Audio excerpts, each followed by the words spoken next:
आज युधिष्ठिर भगवान से इतनी कथा श्रवण करके कहते हैं कि हे महाराज, कि हे भगवान, यह पूर्णिमा एकादशी तिथि जो है कैसे उत्पन्न हो गई और कहां से इसका जन्म हुआ और कैसे मनुष्य को पुण्य देती है, इस संसार में क्यों जो इसको पवित्र माना गया है और यह देवताओं को कैसे प्राप्त होती है, यह सब मुझे बतलाने की कृपा कीजिए। भगवान कहते कि हे कुंती नंदन, हे युधिष्ठिर, एक प्राचीन समय की बात है जिस समय सतयुग प्रारंभ हो रहा था। उस सतयुग में एक मुर नाम का एक दानव उत्पन्न हो गया और यह मुर नाम का जो दानव था यह बड़ा अद्भुत था और इसका रूप जो है बड़ा रौद्र रूप था। यह देवताओं से भी अलग दिखाई देता था, भिन्न दिखता था, बड़ा भयंकर रूपधारी इसका शरीर था। उस काल रूपधारी दुरात्मा महासुर ने एक बार जो है इंद्र को भी जीत लिया, यानी इतना बलशाली था कि इंद्र भी इससे जो है हार चुका था। संपूर्ण देवता आज इस राक्षस से जो है परास्त हो गए थे, इससे हार चुके थे और इसने जो है जितने भी देवता थे इन समस्त देवताओं को अपने अपने स्थान से वंचित कर दिया, स्वर्ग से सबको निकाल दिया था। सो हे महाराज, शंकित और भयभीत होकर के आज जितने भी देवता थे, यह सारे देवता जब पृथ्वी पर भ्रमण कर रहे थे तो एक दिन जितने देवता स्वर्ग से इस मुर नाम के राक्षस ने निकाले थे भगवान शंकर के पास पहुंचे और भगवान शंकर के पास जाकर के इन्होंने कहा कि इंद्र ने भगवान शंकर को दंडवत प्रणाम किया और प्रणाम करते हुए इस राक्षस ने जैसा देवताओं के साथ किया था सारा वर्णन आज भगवान महादेव को सुना दिया। कहा इंद्र ने कि हे त्रिलोकीनाथ, कि हे भोलेनाथ, यह देवता स्वर्ग से प्रशस्त होकर के इस पृथ्वी पर भ्रमण कर रहे हैं। इसको जो है उस राक्षस ने स्वर्ग से निकाल दिया है। मनुष्यों में रह करके आज इन देवताओं की शोभा नहीं हो रही, क्योंकि देव जो है कोई उपाय इनके लिए बतलाने की कृपा कीजिए कि देवताओं का जो है अपना अपना राज्य कैसे प्राप्त हो। आज ये देवता किसका सहारा ले, किसके शरण में जाए ताकि इनको इनका अधिकार प्राप्त हो जाए और ये जो मुर नाम का दैत्य है इस दैत्य का भी जो है वध हो जाए, ये भी समाप्त हो जाए। इंद्र से महाराज त्रिलोकीनाथ भगवान शंकर कहने लगे, जहां सबके शरण देने वाले, सबकी रक्षा पर तत्पर रहने वाले जगत के स्वामी गरुड़ ध्वज जो है विराजमान होते हैं, इसलिए हे देवताओं तुम उस स्थान पर चले जाओ, वह तुम लोगों की जो है अवश्य रक्षा करेंगे और इस राक्षस से भी तुमको जो है मुक्ति प्रदान करेंगे और पुनः तुम्हें अपना राज्य प्राप्त हो जाए। तब भगवान श्री कृष्ण ने कहा कि दुष्ट महादेव जी की बात सुन करके परम बुद्धिमान देवराज इंद्र जो है संपूर्ण देवताओं को अपने साथ लेकर के चले और भगवान क्षीर सागर में जहां पर विराजमान थे, जल में सो रहे थे, उनका दर्शन करने के लिए आज इंद्र ने जो है हाथ जोड़ने प्रारंभ किए और हाथ जोड़ करके आज देवराज इंद्र जो है भगवान की स्तुति कर रहे हैं, जो जल में शयन कर रहे हैं। कहा इंद्र ने कि हे देवेश्वर, कि हे भगवान, मैं आपको दंडवत प्रणाम करता हूं। देवता और दानव दोनों ही आपकी वंदना करते हैं, ये नहीं कि देवता ही आपको पूजते हैं, ये दानव लोग भी आपकी पूजा करते हैं और आपने दानवों का भी उद्धार किया हुआ है। इसलिए पुंडरीकाक्ष, आप दैत्यों के शत्रु तो हैं, इसलिए हे मधुसूदन हम लोगों की आप रक्षा कीजिए। हे जगन्नाथ, संपूर्ण देवता आज जो है इस मुर नाम के दानव से बड़े भयभीत हो गए। इस मुर नाम के दानव ने इन देवताओं को स्वर्ग से वंचित कर दिया और इसीलिए हम सब देवता जो है आपके शरण में आए हुए। अब आप हमें बतलाइए कि हे देवेश्वर, हमें बचा दीजिए इस मुर नाम के राक्षस से, आप हमारी रक्षा कीजिए। दानवों का विनाश करने वाले हे कमल नयन, हमारी रक्षा कीजिए कि हे प्रभु, हम सब लोग जो है आज आपके सामने विराजमान, आपके समीप आए हुए हैं, आपके शरण में हम पड़े हुए हैं। इसलिए भगवान शरण में आए हुए इन देवताओं की आप जो है रक्षा कर दीजिए, क्योंकि आप ही जो है इनका पालन करने वाले हो, आप ही इनके जो है पति हो, आप ही इनके मति हो, आप ही कर्ता हो और आप ही जो है कारण हो, यह सब आप ही हो। इसीलिए आप जो है इन सब देवताओं की रक्षा कीजिए। हे महाराज, आप इनके माता हो, आप इनके पिता हो, इस जगत के पालन करने वाले, रक्षा करने वाले स्वयं आप हो। इसलिए हे देवेश्वर, हम सब देवता आज आपके शरण में आए हुए हैं। सो हे प्रभु, हमारी रक्षा कीजिए, क्योंकि ये जो अत्यंत उग्र स्वभाव वाला जो महाबली, ये मुर नाम का जो राक्षस है, सो हे भगवान, इस दैत्य ने संपूर्ण देवताओं को जीत करके आज इन देवताओं को जो है स्वर्ग से भी वंचित कर दिया है। ये सब स्वर्ग से वंचित होकर के इस पृथ्वी पर भ्रमण कर रहे हैं। आज इंद्र की बात सुन करके भगवान विष्णु कहने लगे कि हे देवराज, यह दानव कैसा है, इसका रूप कैसा है, इस पर इतना बल कहां से प्राप्त हो गया, और ये जहां पर रहता है ये दुष्ट, इसके रहने का स्थान कौन सा, यह सब मुझे बतलाने की कृपा की। आज भगवान क्षीर सागर में देवताओं की विनती सुन करके इंद्र से पूछने लगे। इंद्र ने कहा कि हे महाराज, कि हे भगवान, ये जो मुर नाम का जो राक्षस है, पूर्व काल में ब्रह्मा जी के वंश में ताल जंग नाम का एक महान असुर जो है उत्पन्न हो चुका था, जो अत्यंत भयंकर था।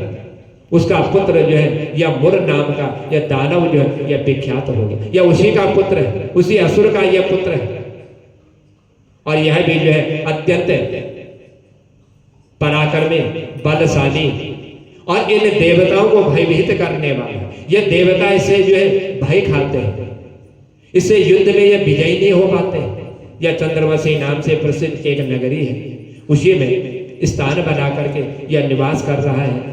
उस दैत्य के समस्त देवताओं को परास्त करके स्वर्ग लोक से बाहर कर दिया, और उसने एक दूसरे को ही इंद्र बना करके स्वर्ग पर जो है बिठा दिया।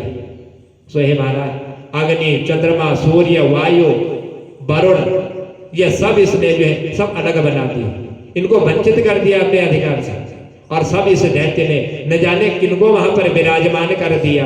हे जनार्दन, यह मैं आपको बिल्कुल सत्य बात बता रहा हूं, क्योंकि मैं यह सब देख करके आया हुआ। तो उसने सब दूसरे ही वहां पर जो है विराजमान कर दिए हैं। देवताओं को तो उसने जो है प्रत्येक स्थान से जहां जहां पर देवता रहा करते थे उन स्थानों से सब वंचित कर दिया। आज इंद्र की ऐसी बात सुन करके भगवान जनार्दन बड़े क्रोधित हो गए, और देवताओं को साथ लेकर के आज इंद्र के कहने पर चंद्रपुरी की ओर इन्होंने प्रस्थान किया। देवताओं ने देखा कि दैत्यराज बारंबार गर्जना कर रहा है, उससे परास्त होकर के संपूर्ण देवता आज 10 दिशाओं में भाग चुके हैं। अब वह दानव भगवान विष्णु को देख करके कहने लगा, ललकारने लगा भगवान को कि तू जहां पर है वहीं पर विराजमान होता, वहीं पर खड़ा हो जा। उसकी ललकार सुन करके आज भगवान के नेत्र जो है क्रोधित हो गए, लाल हो गए भगवान के नेत्र, और कहा भगवान ने इस मुर नाम के दैत्य से, हे दुराचारी, हे दानव, मेरी इन भुजाओं का जो बल है, इस बल के द्वारा तो मुझसे जो है परास्त हो जाएगा, तो विजयी नहीं हो पाएगा। इतना कह करके आज भगवान विष्णु ने जब अपने दिव्य बाणों के सामने आए हुए इस दुष्ट दानव को मारना प्रारंभ किया, तब यह दानव जो है भयभीत हो गया, व्याकुल हो गया। हो भी है पांडुनंदन। इसके पश्चात भगवान विष्णु ने दैत्य सेना पर जब चक्र का प्रहार किया, उससे छिन्न भिन्न होकर के सैकड़ों योद्धा आज मौत के मुंह में जो है पहुंच चुके थे। उसके बाद भगवान मधुसूदन वहां से इन्होंने प्रस्थान किया बद्री का आश्रम की ओर, और वहां पर जो है सिंगावली नाम की गुफा थी, जो 12 योजन लंबी, जिसका विस्तार था। हे कुंती नंदन, उस गुफा में एक ही दरवाजा, बाहर आने का कोई दूसरा मार्ग नहीं था। भगवान विष्णु इन दैत्यों को मार करके उस गुफा में जाकर के शयन कर रहे थे।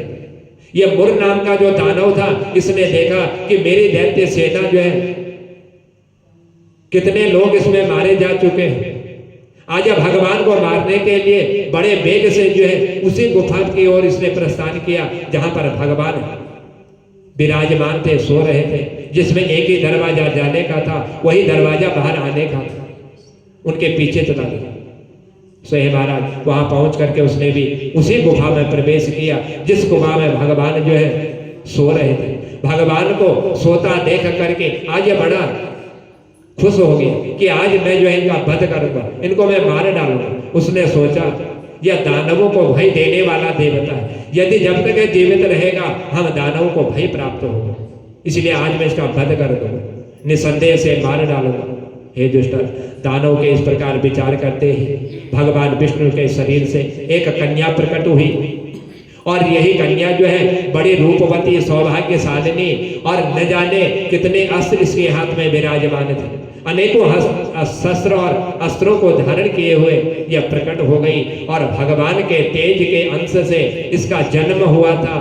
उसका बल और पराक्रम बड़ा महान था। युधिष्ठिर दानव राज मुर ने उस कन्या को जब देखा तो कन्या से युद्ध का विचार करके दानव के साथ युद्ध करने की इसने याचना कर ली। और यही कन्या जो भगवान के अंश से उत्पन्न हुई थी, सो हे महाराज, इन दोनों आज युद्ध छिड़े। उधर मुर नाम का दानव और इधर भगवान के अंश से उत्पन्न हुई कन्या। यह कन्या सब प्रकार के युद्ध कला में बड़ी निपुण थी। सो हे महाराज, यह जो मुर नाम का जो राक्षस था, यह असुर दैत्य हुंकार मात्र से हर किसी को जो है राख कर देता था। एक ऐसी आवाज निकालता था कि इस आवाज के निकलते ही वह मृत्यु को प्राप्त हो जाता, राख का ढेर बन जाता था। दानव के मारे जाने पर भगवान जब जाग उठे, सो हे महाराज, ये जो मुर नाम का जो राक्षस आज भगवान के वध करने के लिए आया था, और जो उनके अंश से जिस कन्या की उत्पत्ति हुई, इस कन्या ने आज जो है इस मुर नाम के इस दानव को जो है इस असुर का जो है वध किया। और असुर का जब वध हुआ और वध होते ही भगवान को मालूम हो गया कि आज जो है इस कन्या ने इस असुर का जो है वध कर दिया। तुरंत भगवान जागे और उसने जो है इस दानव को धरती पर पड़ा हुआ देखा और पूछा कि मेरा यह शत्रु अत्यंत उग्र और भयंकर था, लेकिन इसका वध किसने किया, किसने इसको मार डाला? जो कन्या भगवान के अंश से उत्पन्न हुई थी, कहने लगे कि हे स्वामी, क्योंकि आपके ही द्वारा ये अंश मुझे प्राप्त हुआ, ये शरीर प्राप्त हुआ, आपके शरीर से उत्पन्न होकर के ही मैंने इस दानव का वध किया हुआ। हे कल्याणी, तुम इस कर्म से तीनों लोकों में मुनि और देवता इन सबको आनंद देने वाली होगी। अतः तुम्हारे मन में जैसी रुचि हो उसके अनुसार तुम जो है जो कुछ भी मुझसे वर मांगना चाहते, जो तुम्हारे मन में हो वह वर मुझसे मांग लीजिए। जो देवताओं को बड़ा दुर्लभ है, देवताओं को भी प्राप्त नहीं होता, वह सब आज वह वर मैं तुम्हें प्रदान कर दूंगा जो तुम मुझसे मांगोगी। इसमें कोई संदेश नहीं है, कुछ विचार मत करना, कुछ सोचना मत, जो मन में हो तुरंत मांग लीजिए।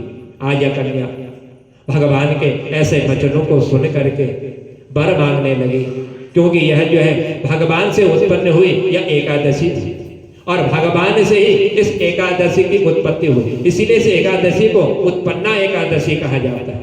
यह एकादशी साल की पहली एकादशी होती है, जिस एकादशी से मनुष्य है एकादशी का व्रत प्रारंभ करता है, और कार्तिक देव उठनी एकादशी के दिन इन व्रतों का उद्यापन करता है।